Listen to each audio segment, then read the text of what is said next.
Bismillahirrahmanirrahim. Assalamualaikum dan salam sejahtera. Pertama sekali saya nak ucapkan terima kasih kepada Puan Hasidah kerana sudi untuk ditemu bual.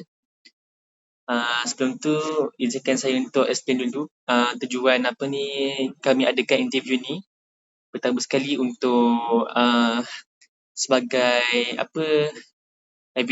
evidence untuk kami menyiapkan assignment kumpulan kami. Sebagai keperluan untuk kami punya kursus. Okey. Sebelum saya mulakan interview kami, boleh ke kami nak panggil cikgu? Okey, Assalamualaikum. Salam. Selamat perkenalan. Berapa ramai ni? 5 orang. 5 orang. Okey.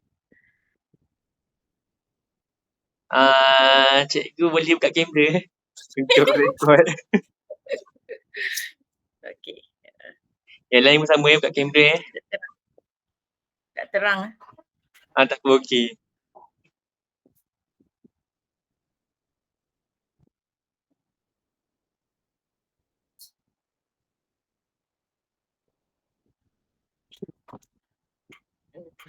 Okey. Okey, sebelum kita start interview ni, izinkan kami perkenalkan diri. Okey, saya Muhammad Fazil Adahar bin Ismail, Fakulti Pendidikan, kos Pendidikan Khas tahun 3. Dan saya merupakan bekas pelajar kat sekolah Puan cikgu. Okey, dulu tingkatan 6 Tingkatan 6. Kelas apa? 6 syariah. Oh, 6 syariah. Saya masuk ke kelas awak? Tak pernah jumpa. Tak pernah jumpa Okey, masa tu bukan sekolah amanah lah. Sekolah mana? Saya tak masuk memantau. Tak. Oh, tak ada Okey, masa tu mungkin dah hujung-hujung sekolah amanah lah. Sebab kalau masa sekolah amanah saya selalu pergi masuk 6 syariah. Okey, lain boleh perkenalkan diri?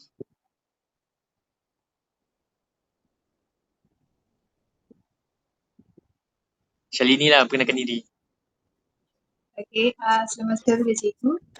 Nama saya Syahini Devi, merupakan rakan pelajar juga sama mengambil kursus sejarah sarjana pendidikan khas tahun 3.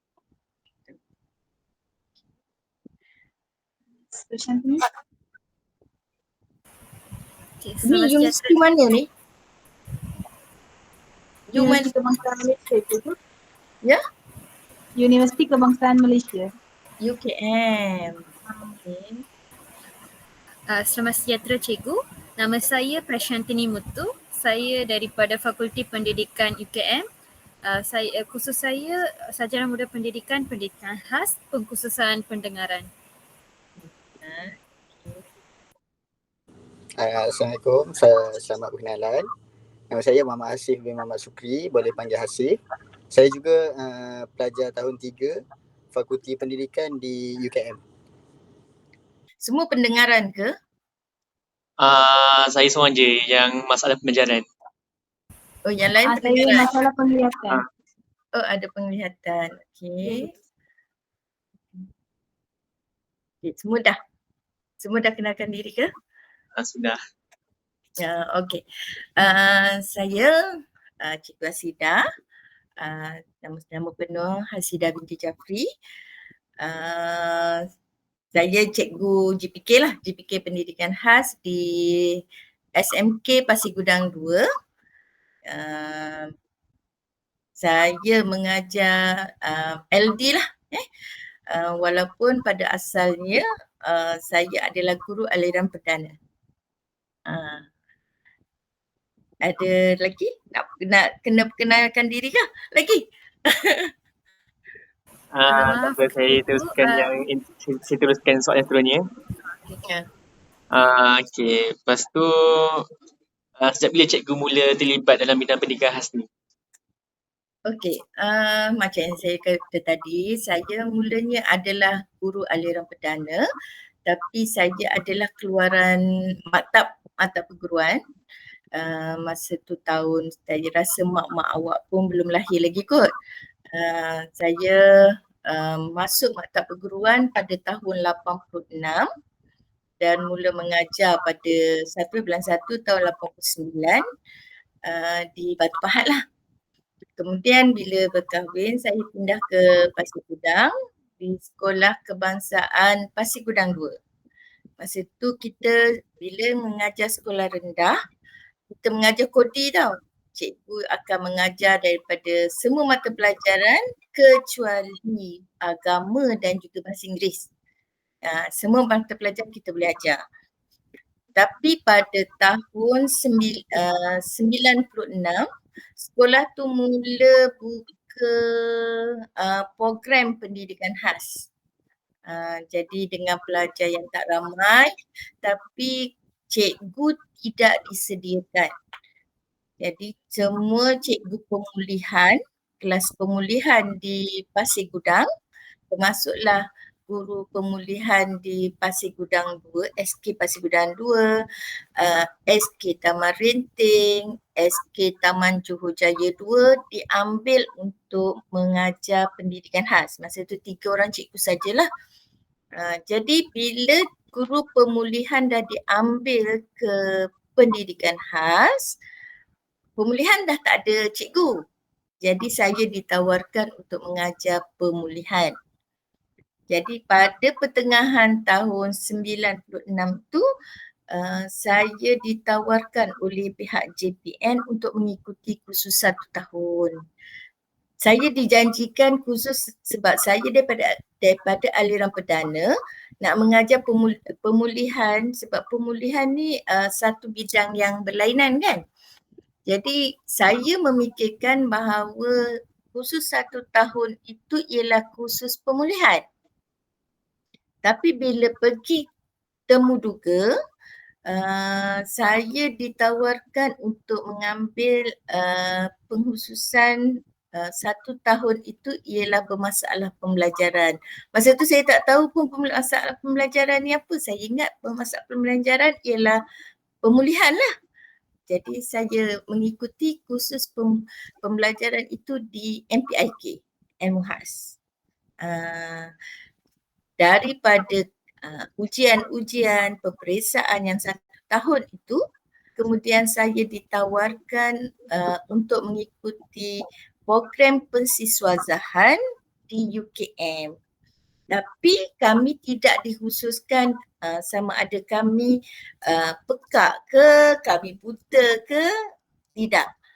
Dia secara umum. Di UKM kami ambil pendidikan khas, tak ada pengkhususan pendengaran ke ataupun penglihatan. Dia secara umum.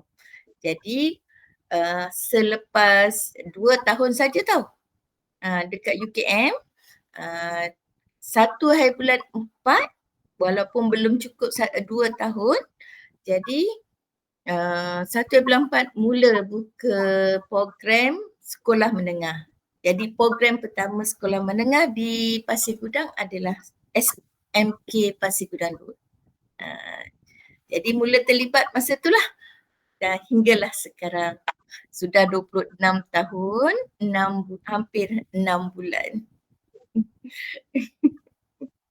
Agak lama ya. Lama.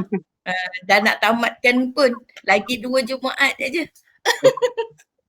Lepas tu bersara dah habis. Faham. Okay, untuk soalan berikutnya, apa yang mendorong cikgu sendiri untuk mengambil bahagian atau menyertai bidang ni, bidang pendidikan khas ni? Maksudnya apa yang menyebabkan saya kekal dalam pendidikan khas? Okey, saya minat dengan pendidikan khas ni sebab saya rasa walaupun saya minat dengan tingkah laku pelajar tersebut.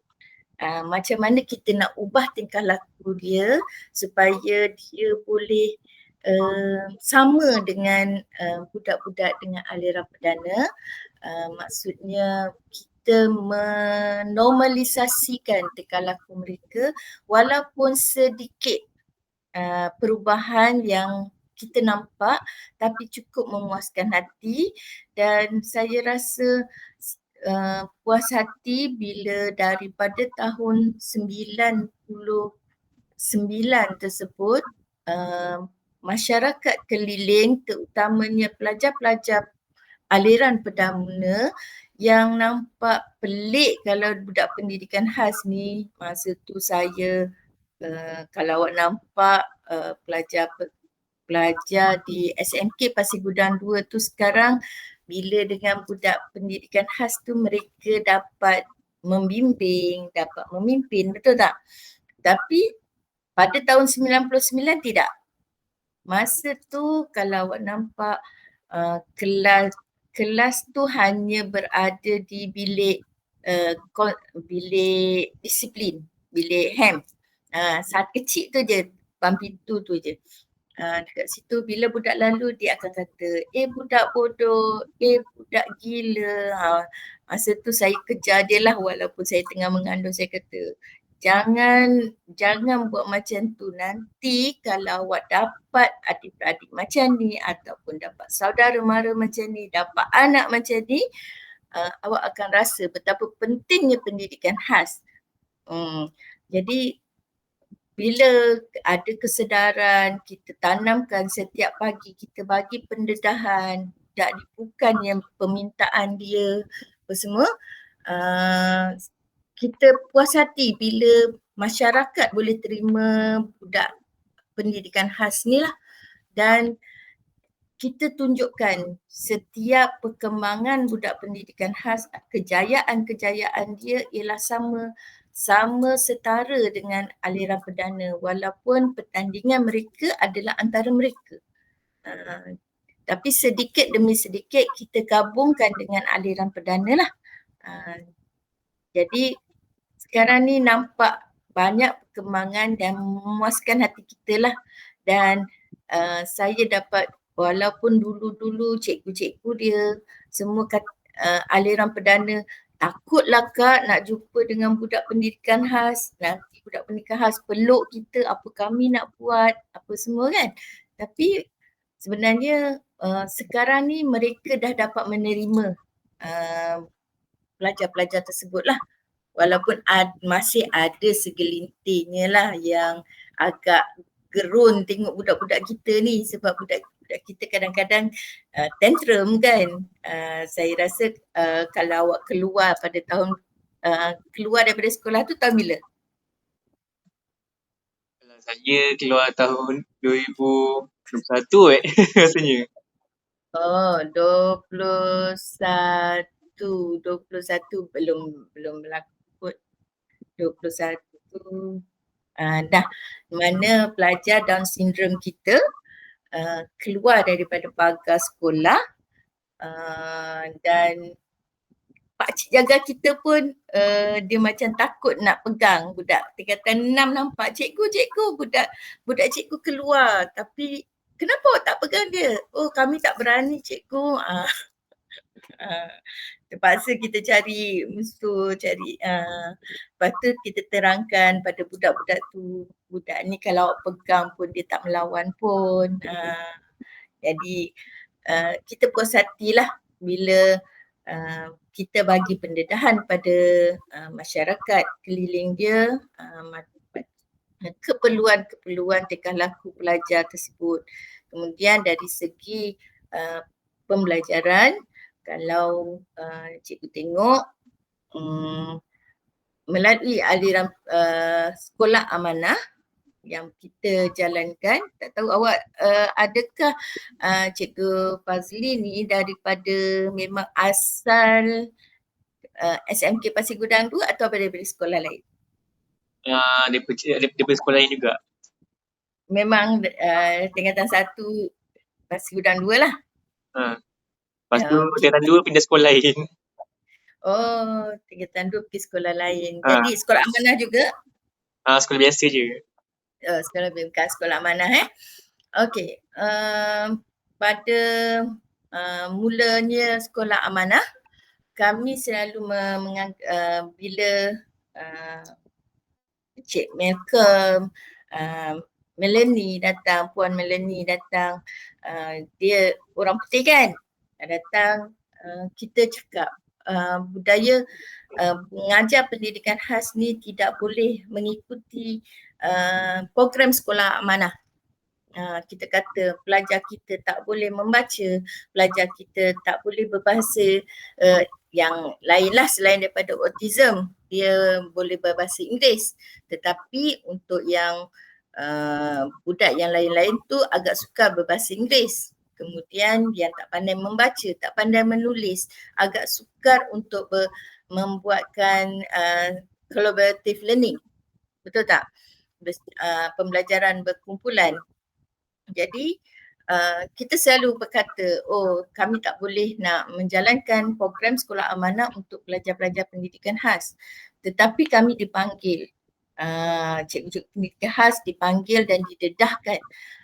Kata, okey, kalau pelajar ini tak boleh buat ni, kita ikut jalan ni. Dia kata, pelajar boleh mengoyak kan? Kalau tak pandai menggunting, dia boleh koyak saja. Kalau tak pandai menulis, dia pandai melukis. Dia memang tekankan pada pendidikan khas dan akhirnya sebenarnya pencapaian untuk budak pendidikan khas menjalani collaborative learning lebih baik daripada yang aliran perdana. Dan kami selalu mendapat pujian sehingga akhirnya barulah kedua-dua orang putih tu mengaku bahawa dia adalah bekas pengetua sekolah pendidikan khas di New Zealand, di England. Jadi kita orang kata, patutlah dia kata pelajar kita boleh berjaya seperti aliran perdana.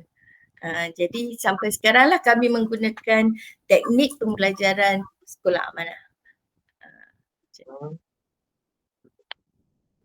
Faham, okey. Saya untuk soalan berikutnya saya akan serahkan kepada kawan saya, Shalini. Boleh teruskan? Baik, bagi soalan kedua pula, apakah pencapaian yang banggakan dalam pembangunan pendidikan khas di sekolah cikgu? Pencapaian yang pernah dicapai oleh sekolah cikgu. Pencapaian di sekolah, maksudnya sekolah saya dapat pencapaian atau pelajar yang dapat? Boleh dua-dua, pencapaian dari pelajar dan sekolah dalam pendidikan khas. Okey, pencapaian untuk pelajar pendidikan khas banyak bidang. Okey, untuk daripada bidang akademik lah pelajar-pelajar ni memanglah kita tak minta dia, kita tak target untuk dia masuk universiti, betul tak? Tapi kami punya SPI ialah supaya dia boleh keluar menjalani kehidupan seperti masyarakat lain dan mempunyai pekerjaan yang boleh menyara hidup dia sendirilah, maknanya lebih kepada kebolehpasaran. Okey. Dan setahun yang lepas lah, maknanya tahun 2023 pada bulan 12 kita dapat peruntukan 400,000 untuk ubah suai bengkel pertanian kepada bengkel roti.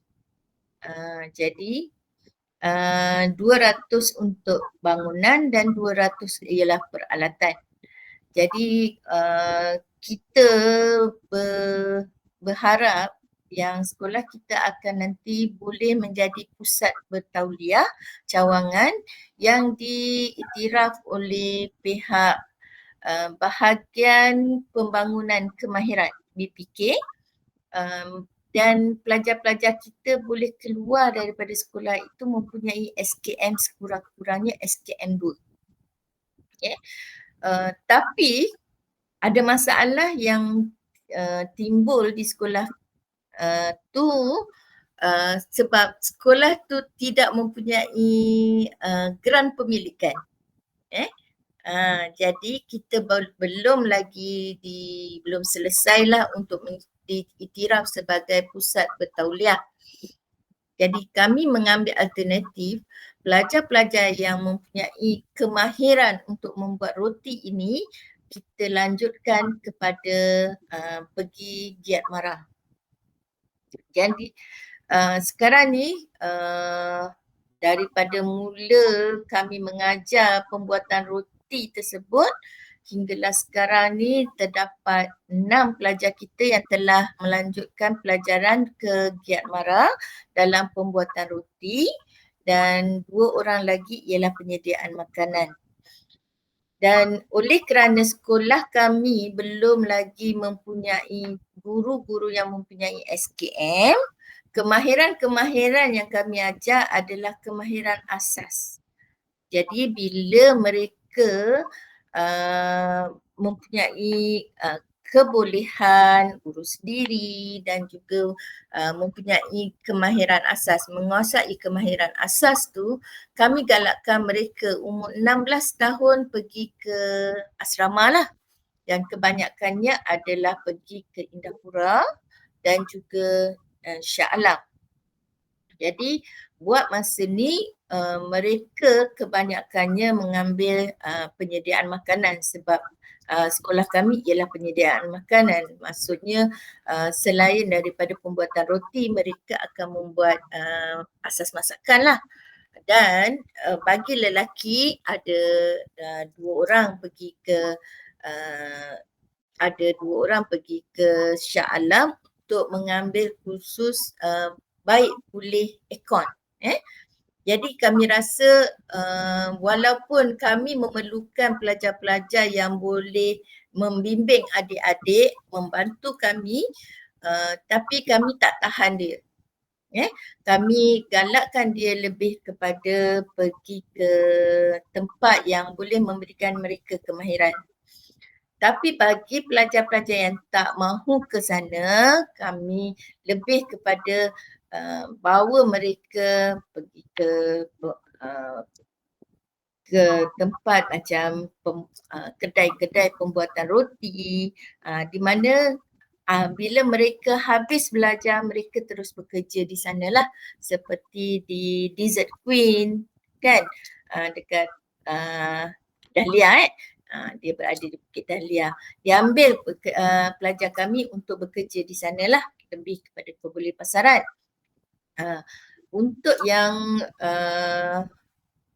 bahagian itu bahagian akademik lah. Bagi yang pelajar-pelajar yang kefungsian rendah tu, target kami ialah lebih kepada mereka boleh berdikari, membantu ibu bapa di rumah. Dan kita ada buat reunion, maknanya dia boleh kita tahu perkembangan dia selepas dia sekolah. Jadi tanya pada ibu bapa mereka, adakah mereka bekerja?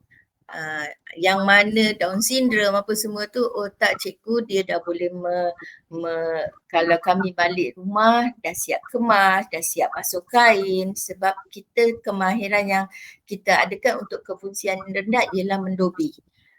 Sekolah tu kita gunakan bilik pengurusan diri yang aliran perdana yang dah tak guna tu, kita buat ialah bilik mendobi.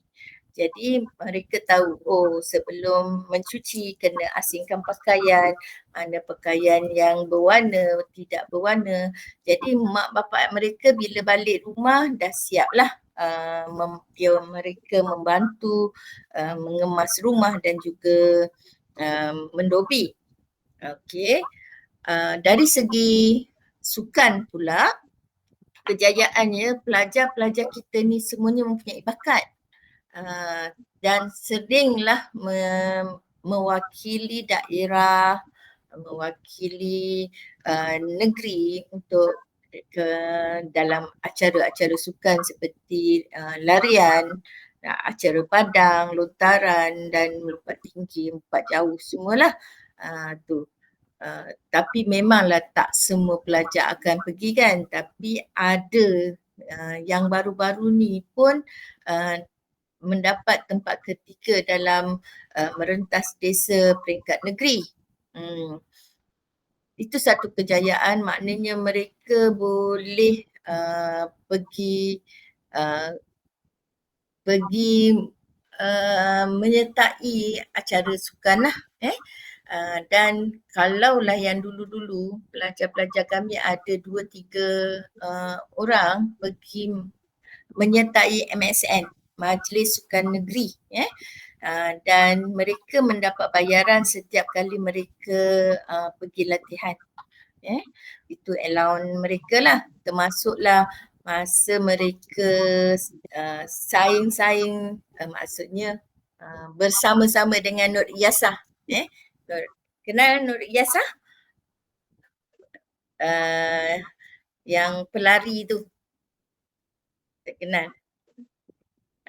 Dia adalah pelajar Ulu Tiram, SMK Ulu Tiram. Jadi serentaklah dengan pelajar kita ada 2 orang, Zainab dan juga adik dia, Zabeda, menyertai MSN. Dan bila mereka memang tiap-tiap hari buat latihan, mereka akan dapat allowance sukan lah. Jadi macam Zainab dulu dia bila menyertai pertandingan larian, dia mewakili Malaysia dapat emas tu, yang pernah mendapat sagu hati, bukan sagu hati, dari imbuhan setiap satu emas 100,000 daripada kerajaan Malaysia. Dia dapat 2 emas, dapatlah 200 masa tu. Dan sekarang ni pun kita cuba mencungkil bakat mereka lah, pelajar-pelajar yang baru-baru ni, tentang sama ada daripada segi akademik ataupun daripada segi co-curriculum. Itulah. Okay, baik, bagi soalan kedua pula, bolehkah cikgu jelaskan struktur organisasi unit pendidikan khas di sekolah cikgu? Dia ada pelbagai kategori ke ataupun dia ada satu pengkhususan sahaja? Okey, untuk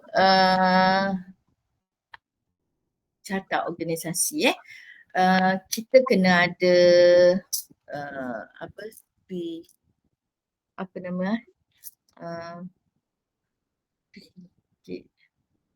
kenapa saya lupa? Okey, cartanya ialah pengetua kita memang jadi penasihat lah, senang cakap penasihat, dan saya sebagai pengerusi. Dan di bawah-bawah saya ni walaupun bawah tu kita tak macam tak masuk kepada aliran perdana, tapi kami wujudkan juga unit bahasa, unit macam 4 bidang tu lah.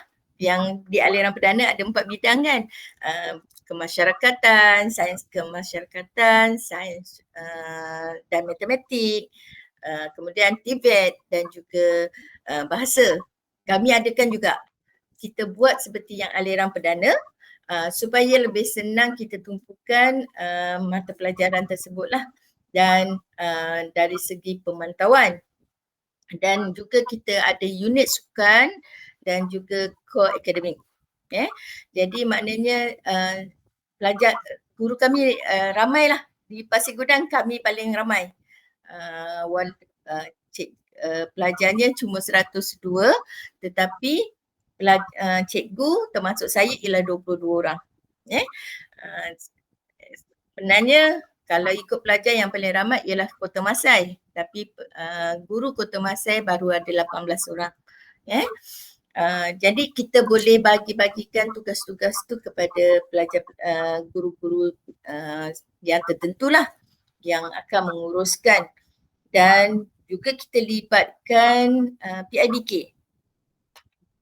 Maksudnya ialah kita libatkan YDP PIBG yang cukup aktif, Cik Din, dan juga beberapa orang parents yang memang kerap datang, dan kita minta mereka memantau dari segi aktiviti luar kelas dan juga di dalam kelas. Maksudnya untuk daripada sekolah amanah ni, bila kami mengajar, ada ibu bapa yang datang memantau. Bukan setakat pentadbir yang memantau, tetapi ibu bapa datang memantau.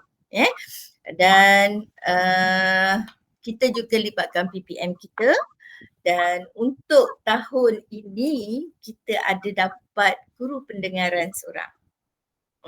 Tak cukup tapi. Jadi dalam kami punya sebab pelajar pendengaran pun cuma seorang je. Tak ramai.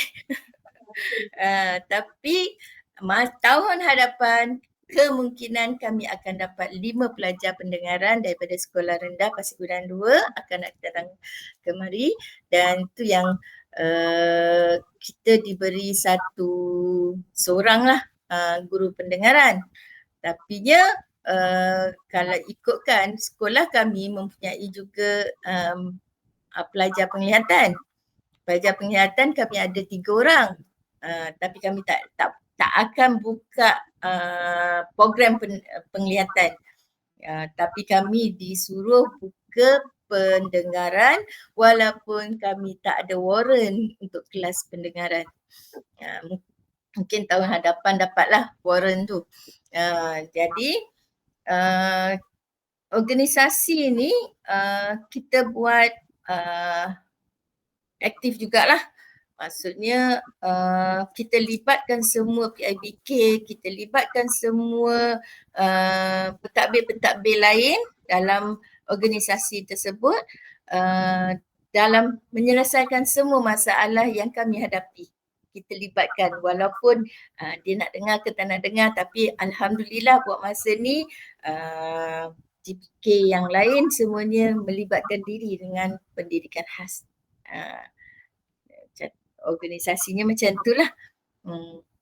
Faham cikgu? Jadi soalan ketiga saya adalah, apakah projek ataupun program khas yang cikgu laksanakan untuk cikgu di sekolah tersebut? Okey, projek khas kalaulah yang macam kami libatkan PIBK, kami buat macam sambutan hari raya. Program tersebut memang kita buat setiap tahun lah. Tapi kita tambah lagi ialah program sebab kita ialah ada buat kelas asas masakan. Jadi pada bulan puasa kita buat sama ada kita buat bubur lambuk yang melibatkan kerjasama daripada masyarakat luar lah, PIBK. Kita buat sama-sama, kemudian kita edarkan kepada pelajar-pelajar satu sekolah dan juga program di mana kita buat pembersihan, gotong royong banyak lagi lah yang melibatkan PIBK. Dan kalau program untuk pembuatan roti, kita akan bawa pelajar-pelajar ni untuk mendapatkan melengkapkan fail profesional dia kan. Personal dia tu, fail personal dia kita buat kursus-kursus dalaman yang memanggil dia punya kita istilahnya macam kita panggil personal yang ada yang boleh diiktiraf mengesahkan sijil-sijil mereka tu dan diakui oleh pihak BPK. Sebab fail tu bukan setakat dia kena ada 2-3 kursus, dia kena ada sekurang-kurangnya 5 kursus. Jadi setiap tahun kita akan mengadakan sekurang-kurangnya 2 kursus lah sebelum pelajar tersebut mengikuti peperiksaan akhir untuk mendapatkan SKM. Tapi sebab sekolah saya belum dapat pusat bertauliah, kita tumpangkan pelajar akhir itu ke sekolah lain. Jadi programnya macam itulah. Untuk program itulah untuk yang kefungsian rendah, kita tak tinggalkan dia. Lebih kepada kemahiran tumpuan. Jadi kita akan bawa dia pergi berkuda, kita akan bawa dia pergi bermain bowling dan juga aktiviti memanah. Memanah ni biasanya kami panggil pihak majlis pembandaran ataupun sekarang ni kita MPPG lah ke sekolah dan buat di padang sekolah saja. Jadi kita tak sebab bawa pelajar 102 orang dan yang berkefungsian rendah agak sukar kita nak kawal di luar lah kan. Jadi kita bawa dia ke sekolah, kita buat latihan tu di sekolah. Senang, mudah sikit lah. Jadi banyaklah program yang kita jalankan ditambah dengan program-program yang di daerah dan juga negeri. Jadi yang paling besarnya itulah yang kita nampak untuk kemahiran pelajar-pelajar sekolah. Jadi untuk soalan seterusnya saya akan berikan kepada Prashanti. Selamat sejahtera cikgu. Soalan pertama saya adalah, apakah cabaran utama yang cikgu hadapi dalam pengurusan pendidikan khas di sekolah? Okey, dalam pengurusan dalam pengurusan buat masa ni agak kurang sedikit sebabnya saya seperti yang saya kata awal-awal tu, saya adalah berada di sekolah itu dah 26 tahun. Jadi sebab saya adalah salah seorang guru GPK yang paling lama di sekolah tersebut. Jadi GPK yang lain tu ialah yang baru pindah daripada sekolah lain, naik pangkat apa semua. Jadi saya rasa mereka, ini budaya pendidikan khas macam ni. Jadi saya rasa tak ada masalah dalam pengurusan bila mereka datang saya terangkan, okey, program pendidikan khas macam ni. Kami punya pengurusan macam ni. Awalnya kita memang kena terangkan dan kita kena rajin bawa mereka masuk ke kelas kita lah. Dan setiap masalah kita kena terangkan pada dia, okey, masalah kami adalah macam ni. Kami akan ambil tindakan macam ni untuk pengetahuan semua GPK dan juga untuk pengetahuan pengetua lah apa tindakan seterusnya. Jadi rasanya untuk pengurusan agak kuranglah pada masa sekarang, tetapi pada awalnya dulu memang agak sukar sebab mereka beranggapan pelajar pendidikan khas ini tidak ada masa depan, tidak akan pergi ke universiti, jadi tak memerlukan, dia kata apa pentingnya pelajar-pelajar tersebut pergi ke sekolah. Kenapa nak ajar? Datang sekolah cuma nak main saja. Tengok cikgu dia lagi sekarang ajak main batu seremban, ajak main dam apa semua kan. Tapi saya kata cubalah ajar. Saya bagi masa 1 masa saja. Dan masuk kelas tu. Barulah mereka dapat merasai macam mana nak ajar budak pendidikan khas yang mungkin kalau pekak mungkin tak ada masalah kot sebab pelajar tersebut budak pandai.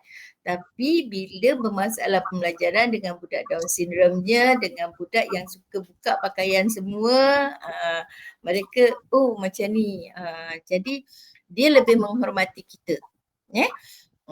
Jadi maknanya kalau masa akan datang, kita libatkan semua guru-guru, pentadbir semua dalam masalah-masalah kita lah.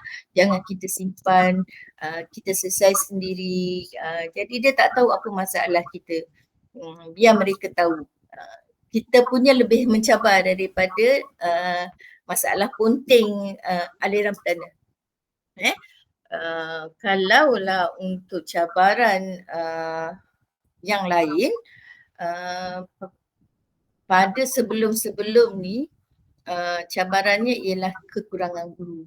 Tapi untuk 2-3 tahun kebelakangan ni sekolah ni tak adalah rasa tercabar sangat sebab kita dapat peruntukan guru yang nak kata mencukupi, tidak. Sekarang ni masih kekurangan 3 orang guru. Dan untuk yang kelas pendengaran, walaupun pelajarnya cuma seorang, kalaulah ikut SPI-nya, walaupun satu pelajar, kita kena buka satu kelas tak? Kalau 2 pelajar, satu umur 13 tahun, satu umur 15 tahun, kita buka 2 kelas kan? Sebabnya dia berlainan umur, berlainan tingkatan. Jadi tapi cuma dapat, walaupun seorang dapat satu cikgu, takkan cikgu tu nak mengajar daripada pukul 7.30 sampai pukul tengah hari, pukul 12, pukul 1 kan. Takkan dia nak mengajar seorang. Jadi masalahnya itu. Jadi cabarannya sekarang ni, kami cakap ajukan masalah ni kepada JPN. Adakah kami perlu buka kelas tu? Tak kesian kepada seorang cikgu yang akan mengajar semua tu, kan? Jadi saya kata boleh tak kalau saya cuma buka kelas dalam APDM ataupun sekarang ni IDMI lah kan, dalam tu sistem tu kami buka kelas pendengaran, tetapi maujudnya kami tak buka. Maujudnya dia bersama-sama dengan budak bermasalah pembelajaran. Tapi cikgu yang mengajar kenalah, maksudnya bila mengajar Cikgu Syarul dia akan mengajar juga bahasa isyarat. Kalau kami macam saya yang tak ada kemahiran bahasa isyarat tu, kami gunalah bahasa isyarat yang pasar dan juga menulis. Sebab budak pendengaran tu dia pandai membaca. Jadi mudah sikit lah. Jadi dia tak faham, kita tulis, faham tak? Tunjuk faham. Saya memang tak tahulah bahasa isyarat. Jadi menurut kata orang JPN, buat masa ni boleh sebab tak cukup cikgu. Dan saya kata kalau nanti 5 orang pelajar daripada sekolah rendah masuk ke sekolah kami, saya minta sekurang-kurangnya dapat lagi 2 orang cikgu pendengaran lah, sebab untuk mereka ada masa rehat. Itu cabarannya. Cabaran yang seterusnya ialah kami kekurangan kelas. Kalau dulu pada tahun 2015 kami dapat peruntukan untuk ubah suat kelas, tapi kami tidak diberitahu yang bahawa satu kelas itu mesti 1.5 bay. Jadi kami buat satu bilik darjah tu dapat 3 kelas. Maknanya 1 bay, 1 bay, 1 bay. Jadi tahun lepas dia kata salah. Kena ubah suai jadi satu bilik darjah cuma dapat 2 kelas sahaja, 1.5 bay, 1.5 bay. Jadi menyebabkan kami kekurangan kelas lah. Jadi untuk mengelakkan cabaran tu, kita jadikan 1.5 bay dan menyebabkan kami kekurangan kelas. Mengatasinya, satu kelas tu bukan lagi 7 orang. Satu kelas tu dah jadi sekurang-kurangnya 10 orang. Ada satu kelas tu 12 orang. Kita kena ubah suai lah benda-benda macam tu kan. Cuma bila dah jadi 12 orang, 10 orang, budaknya bukan budak sekolah rendah. Budak sekolah menengah. Jadi agak sukar untuk, maknanya sempit lah kan. Jadi cikgu tak ada meja cikgu cuma berdiri sahaja, tak ada meja. Macam tu. Rasa cabaran yang lain ada lagi tak? Cabarannya ialah ada 4-5 orang, kami ada 6 orang pelajar yang menulis tak pandai, membaca tak pandai. Okey, dia menganggap kami ni sebagai nursery lah, tempat pusat jagaan. Jadi kalaulah pergi taklimat dia kata masih lagi menganggap ada percubaan 3 bulan kan, penempatan ada percubaan 3 bulan. Saya tak tahulah UKM ada tak percubaan 3 bulan. Tapi bila saya ajukan kepada pihak JPN, adakah sekolah menengah yang mengamalkan kemahiran, yang kita nak mengajar budak kemahiran, tiba-tiba pelajar tersebut daripada sekolah rendah yang tak pandai mengurus diri pergi ke sekolah menengah, tak mengurus diri pun tak pandai, mesti pakai pampers, terjerit-jerit, kemudian datang ke sekolah tidur, tak mahu mengikuti arahan kita apa semua. Adakah terpakai juga percubaan 3 bulan tersebut? Dia kata tidak. Maknanya kita tak boleh berhentikan pelajar. Dia kata, saya kata tapi kami nak mengajar mereka kemahiran. Kami disuruh sekolah menengah ialah lebih kepada kebolehpasaran dan mengajar kemahiran lah kan. Tapi dia kata, oh tidak, sebab zero reject. Itu masalah kita. Jadi terpaksalah kita adakan satu kelas yang memang untuk bermain je lah. Kita letak bola-bola, kita letak dough yang macam nak kata tanah liat, bukan tanah liat lah, tapi dough untuk dia kemahiran motor halus dia je lah, tapi pun tak mengikut arahan sangat. Macam tu. Kemudian yang cabaran yang kita terlalu ramai pelajar tersebut, saya ajukan ini kepada pihak PPD. PPD kata oleh kerana lambakan pelajar ke sekolah, kita cuba mengurangkan pelajar-pelajar yang berumur 18 tahun dan 19 tahun, yang tambahan 2 tahun di sekolah menengah itu kita cuba untuk ke arah kerjaya. Maksudnya pelajar yang boleh bekerja, yang maknanya dia boleh bekerja, kita galakkan dia terus pergi bekerja umur 18 tahun. Tak perlu tunggu sampai umur 19 tahun. Itulah cabarannya. Cabaran dengan kerjasama ibu bapa, alhamdulillah sekolah tu memang sentiasa dapat kerjasama daripada ibu bapa.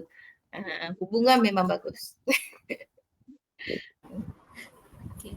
Baik cikgu. Soalan seterusnya, dari mana sumber sokongan yang cikgu terima? Contohnya daripada PIBG ke, atau NGO ke, JPN ke, atau KPN? Alhamdulillah semua dapat sokongan daripada semua pihak lah. Maksudnya macam saya kata tadi, daripada pihak sekolah ialah kita dapat sokongan daripada masyarakat Taman Mawar.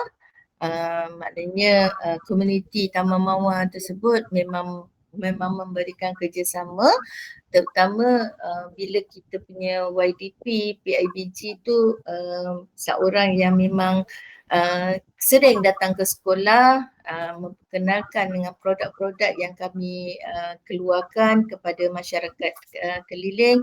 Jadi memang dapat kerjasama lah. Kalau bantuan misalnya kita jadi tuan rumah pada staking, kita kekurangan meja yang sesuai untuk pertandingan staking, pihak komuniti dia kata, oh tak apa, komuniti kami ada meja boleh pakai, kita orang hantar. Kita dapat kerjasama lah, cuma kita kena bersuara lah, meminta bantuan apa semua kan. Macam Pasir Gudang ini ialah banyak kilang kan. Jadi macam peruntukan-peruntukan kita minta daripada pihak Juport, kita minta daripada Titan. Memang mereka keperluan ni untuk keseimbangan apa dia mereka datang ke sekolah, cikgu untuk budak-budak pendidikan khas ni apa yang cikgu perlukan. Jadi kita tengah beritahulah, tapi kita kena beri rasional dia lah. Justifikasikan kenapa kita minta benda-benda tersebut. Macam daripada PPD, memang kita sentiasa berhubung dengan PPD, mereka memberikan kerjasama, JPN, macam peruntukan peralatan yang baru-baru ni kita dapat macam baik pulih kelas daripada kelas jahitan kepada kelas kita minta dia pasang dinding lah, sebab kelas jahitan tu terlalu besar, kita minta dia pasang partition, dapatlah lagi. Kemudian daripada kementerian baru-baru ni mereka telefon sebab dia tahu kita ada 3 orang pelajar masalah penglihatan, jadi dia kata apa yang perlu KPM hantar. Kami kata boleh tak bagikan cermin mata lah, percuma. Dapat. Alhamdulillah ketiga-tiganya dapat. Cuma minta bantuan biji mata tak dapat. Sebab pelajar seorang tu tak ada biji mata. Jadi saya kata boleh tak dapatkan biji mata sebelah.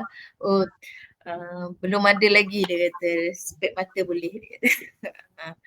Alhamdulillah masyarakat keliling ni memang boleh memberikan bantuan, sumbangan-sumbangan macam untuk budak-budak sukan kita minta dia spike kan. Macam Caltech pam minyak tu dia bagi sumbangan lah, dia kata kalau nak berapa, kita pun cakap lah pelajar kita berapa orang yang pergi peringkat negeri, jadi dia bagilah sumbangan. Kami dapat dalam 5 pasang spike, macam tu. Okey, faham Dr. Cikgu. Saya pergi soalan akhir saya. Bagaimana cikgu mengatasi cabaran seperti cikgu kata tadi, kekurangan tempat dan tempat yang ada pun tak cukup kan? So macam mana cikgu atasi cabaran-cabaran yang cikgu kata tadi? Okey, macam saya kata tadi dah, cabarannya kekurangan tempat tu kita buat masa ni kami untuk di Pasir Gudang, mana yang kekurangan tempat dia galakkan untuk buat 2 sesi. Tapi bila saya lihat sekolah kita ni, bila kita buat satu kelas tu sampai 10 orang, saya tengok bilik jahitan tu besar yang digunakan pada belah petang sahaja. Jadi kita guna sama. Jadi pagi kami guna, petang digunakan oleh aliran perdana lah. Jadi kita guna sama. Jadi kami dapat lebih kurang dalam 12 kelas, 12 bilik darjah. Jadi masih mencukupi, kami tak buat 2 sesi. Jadi untuk mengurangkan lagi tu, macam saya kata, budak yang 18 tahun yang boleh bekerja 18-19 tahun, kita galakkan dia pergi bekerja lah. Jadi kurang sikit, sepatutnya pelajar kami ialah 130 orang. Tapi bila ramai yang dah pergi ke asrama, ada yang pergi bekerja, jadi dah tinggal 102 orang. Macam tu. Tapi yang satu bilik darjah, satu kelas yang 6 orang yang main saja tu tetap masih ada lah. Kita yang itu memang kita tak boleh nak berhentikan sebab umur dia pun bawah 17 tahun. Okay. Untuk masalah apa lagi tadi cakap? untuk kekurangan guru Ya. macam saya kata tadi, kita taklah kekurangan guru, tapi masa pembelajaran kita tetap seorang guru tu 29 dan 30 masa lah. Sebabnya bila kita ada bengkel roti, satu cikgu, kita tak boleh mengajar macam satu kelas roti, satu cikgu, satu kemahiran. Maksudnya kita ada 2 kelas roti, cuma ada 2 cikgu kemahiran roti. Cikgu 2 kemahiran roti tu dia dah pegang satu kelas, untuk satu kelas tu aja dia dah 28 masa. Jadi kita tambah dengan mungkin kemahiran manipulatif ataupun PJ lah. Jadi dia dapat 30 masa. Cikgu lain pun macam itulah 30 masa. Sebab tu kita kena bahagikan samalah macam tu. Cikgu kena berkorban. Saya nak tanya, sebelum ni doktor katakan mula-mula cikgu bekerja ada masalah yang parents datang dan mereka tak faham tentang pendidikan khas kan. So macam mana cikgu menangani masalah tersebut? Okey, kita akan buat setiap tahun, awal tahun tu kita akan buat panggil ibu bapa persidangan kan. Maksudnya kan pelajar tingkatan 1 ada pendaftaran, di situ kita selitkan juga. Kita selitkan ada taklimat, sebab pendaftaran tingkatan 1 ada taklimat, jadi kat situ kita terangkan juga pelajar-pelajar kita kepada semua ibu bapa, bukan saja ibu bapa pendidikan khas tetapi kepada ibu bapa yang aliran perdana. Kita terangkan tentang pelajar kita, sebab kita jangan lupa di aliran perdana juga ada pemegang kad Q. Jadi di situ secara tidak langsung kita terangkan kepada ibu bapa tersebut yang mereka juga dapat allowance. Jangan lupa bagi pada kami salinan kad OKU, salinan kad pengenalan dan juga salinan bank. Jadi dekat situ kita terus bagi pendedahan, dan di situ juga bila tamat perbincangan tersebut, cikgu-cikgu lain buat pendaftaran, ada juga ibu bapa aliran perdana yang mana baru sedar yang anak dia tak pandai membaca ataupun dia punya akademik tu terlalu lemah, datang jumpa kita patut buat apa, macam itulah. Jadi pintu bilik saya sentiasa terbuka kepada semua yang ibu bapa nak datang pun saya terima. Selain daripada mereka jumpa dengan kaunselor sekolah, kaunselor sekolah ni selalu bawa dia kata, Kak boleh tak mak bapak ni datang jumpa, terangkan, kita akan bagi penerangan lah.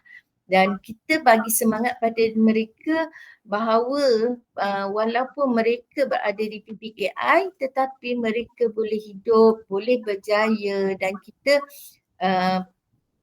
tunjuklah yang ramai pelajar kita boleh bekerja, boleh ada pendapatan, macam tu lah. Kita bagi semangat. Terima kasih cikgu.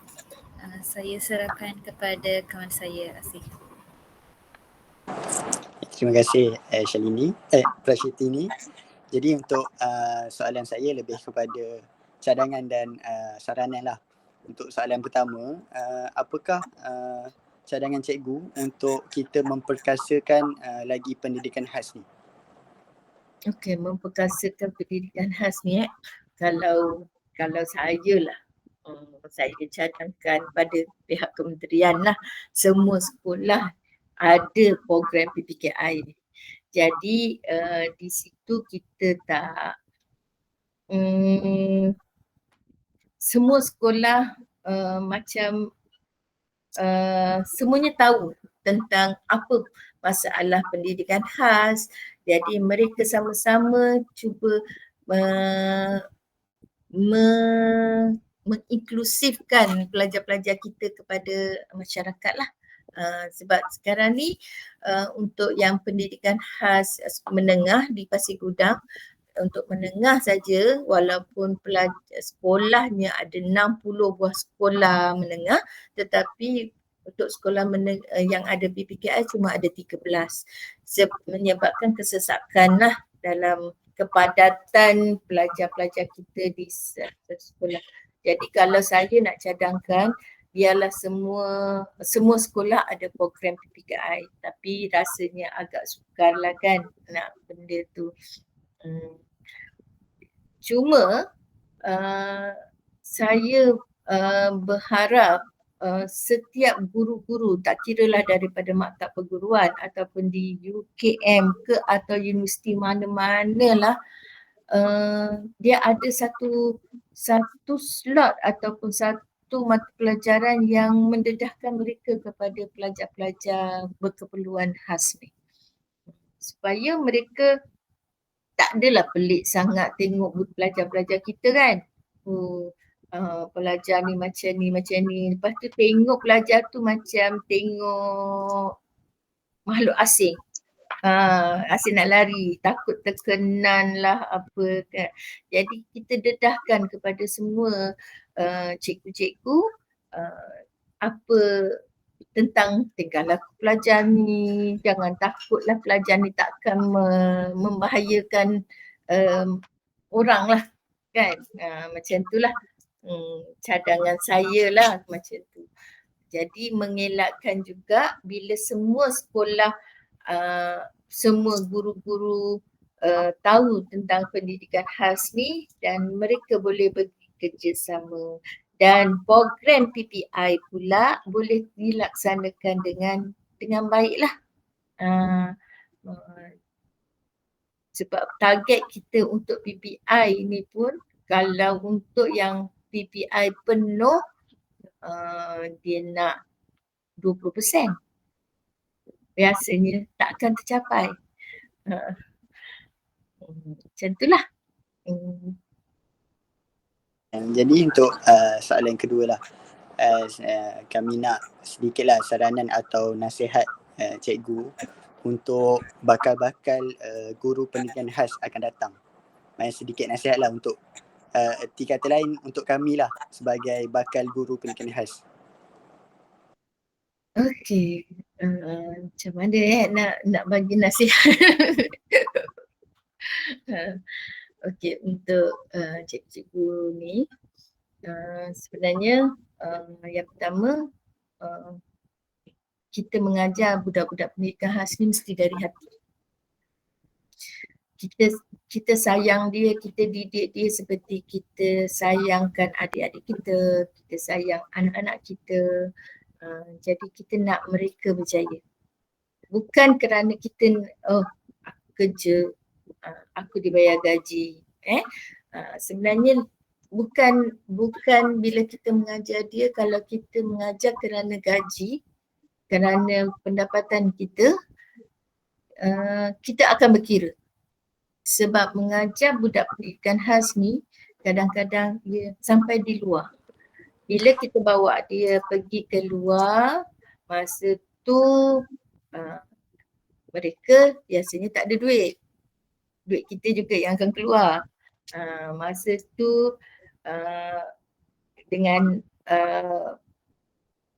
kadang-kadang dengan pakaian, saya pernah tengok bila kita bawa dia pergi bersukan apa semua, kelengkapan tak cukup. Kadang-kadang pakaian yang dibawa tu ialah pakaian tak sepatutnya dibawa. Jadi dekat situlah kita kena mengajar dia kadang-kadang lebih daripada yang sepatutnya di dalam kelas. Di luar, maksudnya kitalah ibu dia, kitalah kakak dia, kitalah abang dia, apa semualah. Jadi mengajar mereka tu daripada hati, bukannya daripada kerana kita dapat gaji. Dan kena ingat juga kalau sajalah pada zaman saya berada di PPD dahulu, masa tersebut, masa tu cikgu-cikgu sandaran yang tak dapat pekerjaan diserap terus kepada guru tetap. Jadi kat situ saya selalu kata pada mereka, kita menumpang rezeki anak-anak ni untuk rezeki kita. Tanpa mereka, siapa kita? Tanpa mereka, kita tak dapat pekerjaan. Jadi kena mengajar tu dengan keikhlasan yang sepenuhnya. Sebab memang semua orang boleh jadi cikgu. Tapi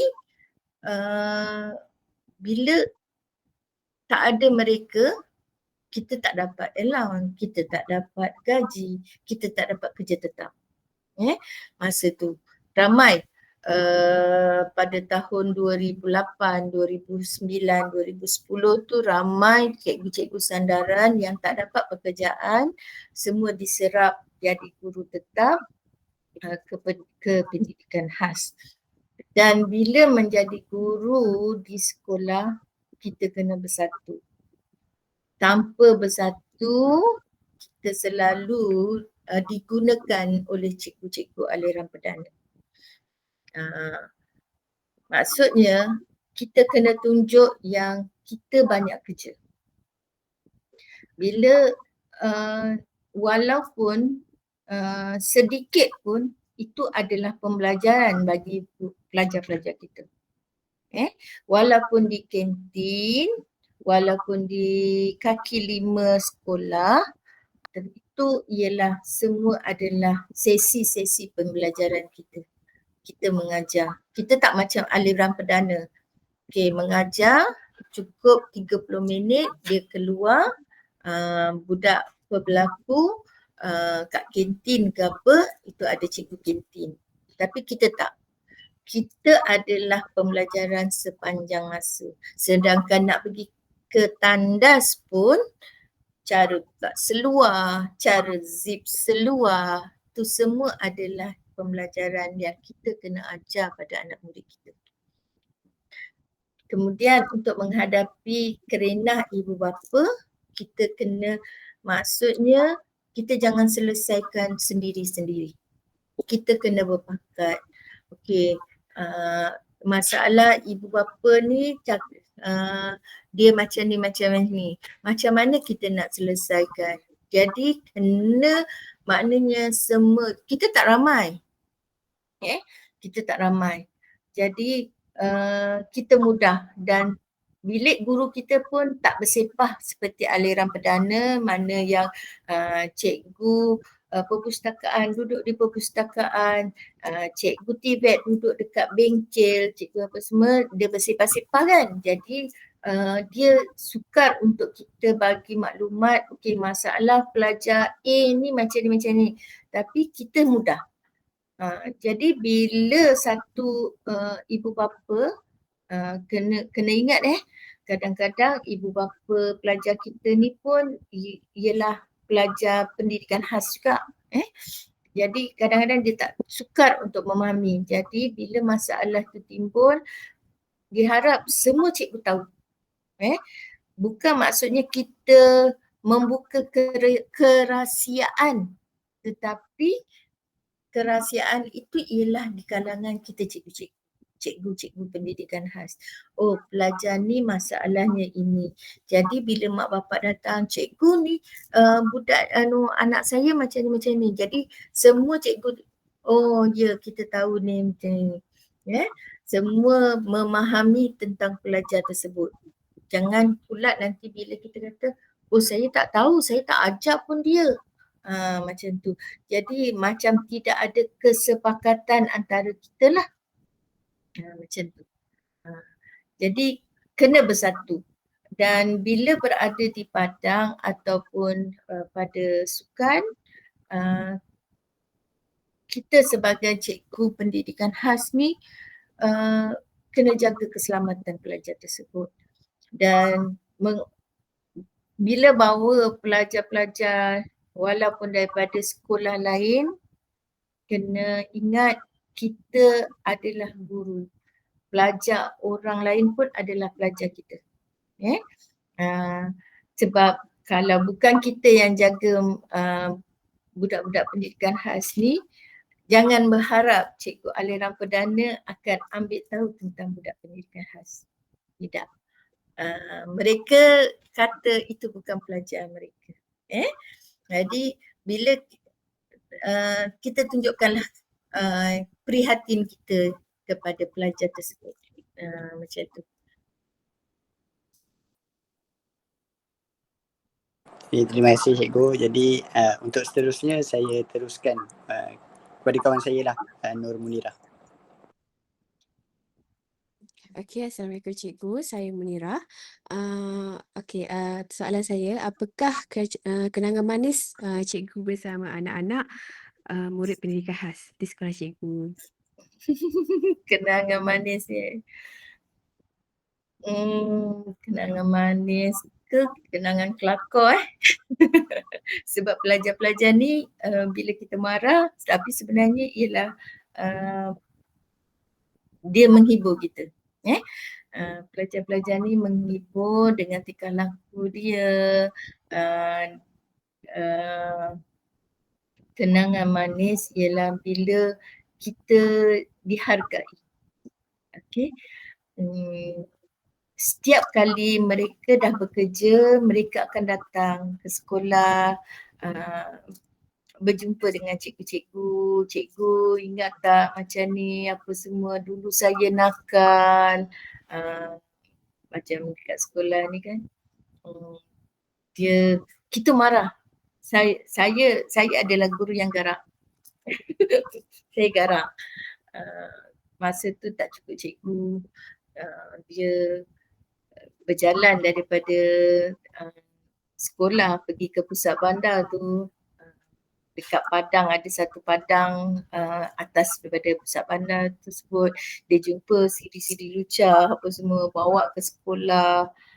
Lepas tu bila saya kata kumpulkan berapa dia ambil.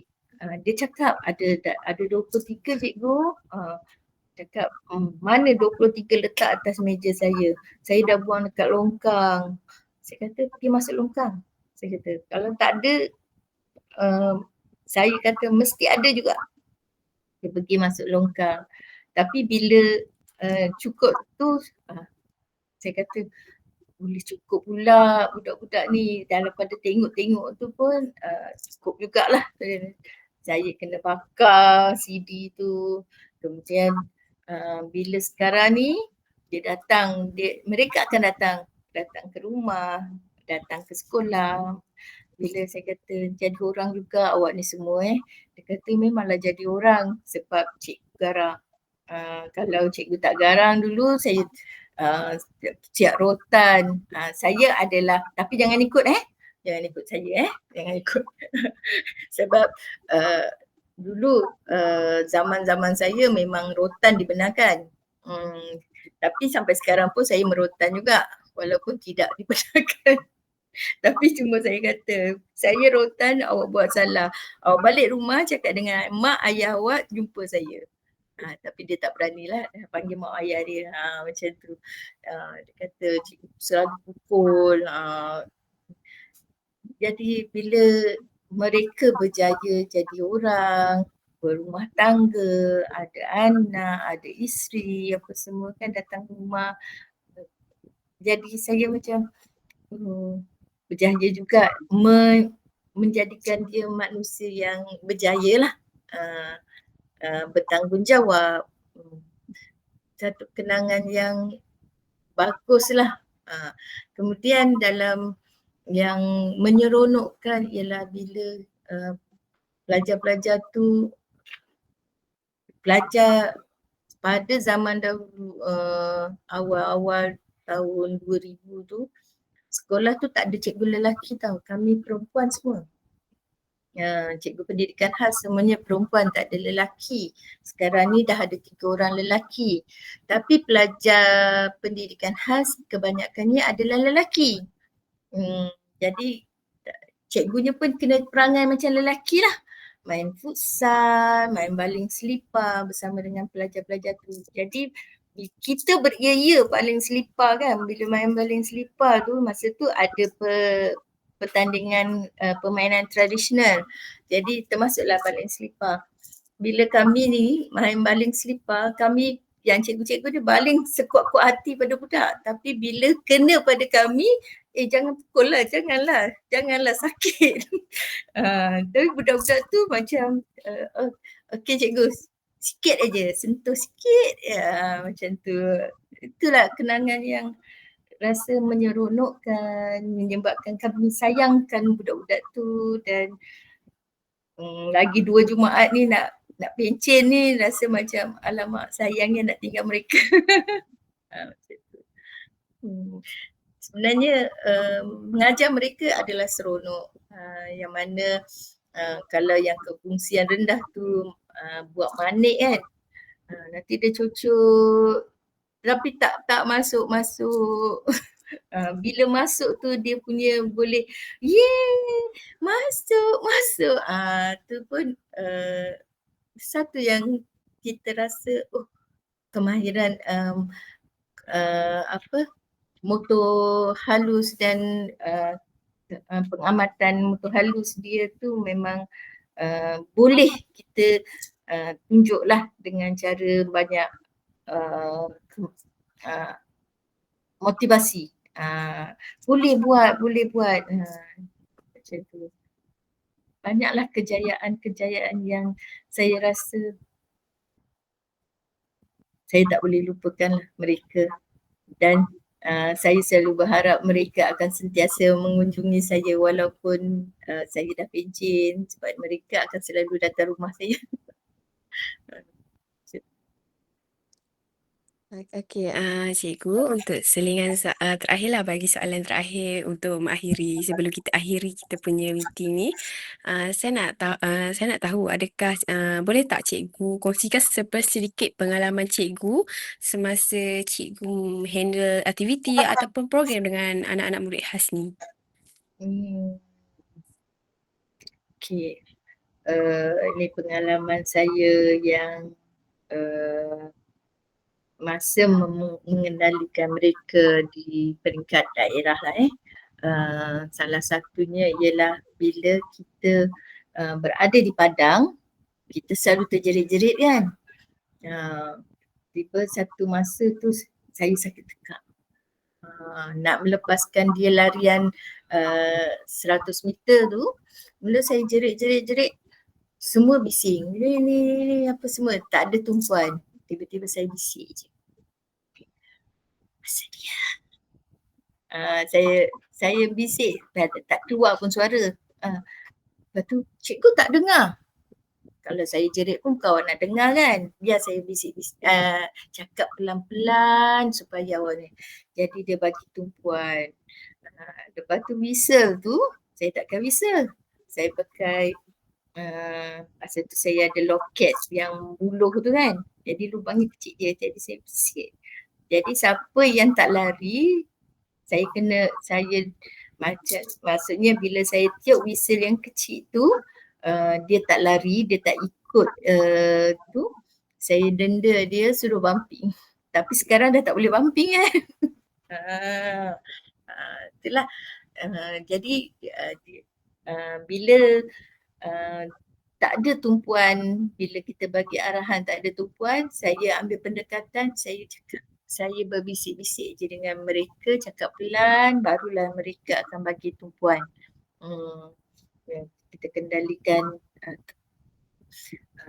Kemudian jika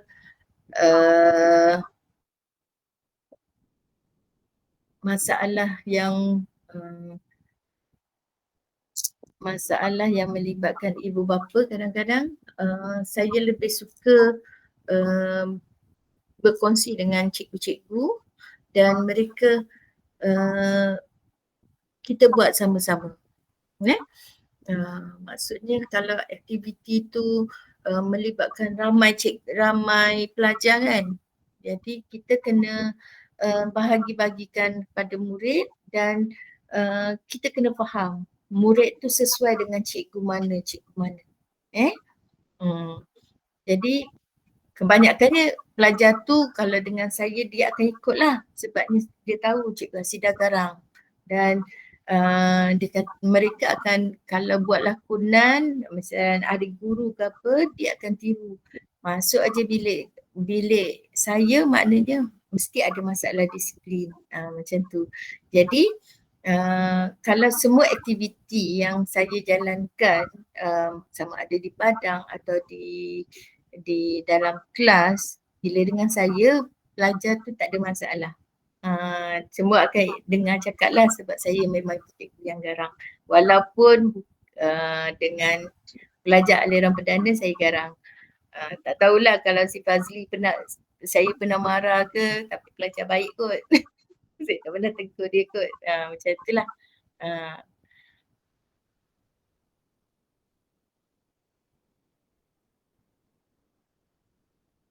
Okey, baiklah. Terima kasih cikgu di atas perkongsian cikgu. Okey, Fai, ada apa-apa yang nak dicakapkan untuk cikgu kita? Lain tak soalan ni?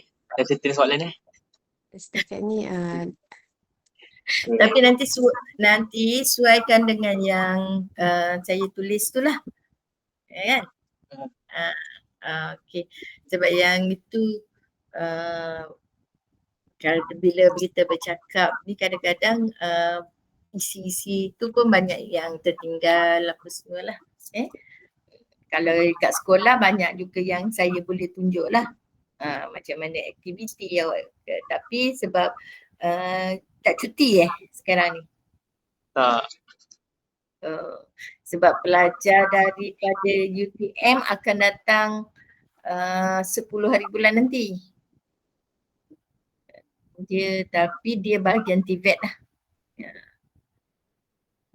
Ingatkan datang ke PPKI. PPKI lah. PPKI. Dia untuk PPKI. Kebanyakannya memang yang datang tu untuk PPKI lah. Yang seorang lagi tu dia lebih daripada mana UTM kalau tak silap daripada UTM tu dia akan datang nanti macam tu 10 hari bulan yang tu dia nak datang kalau tak silap 11 gitulah dia nak datang.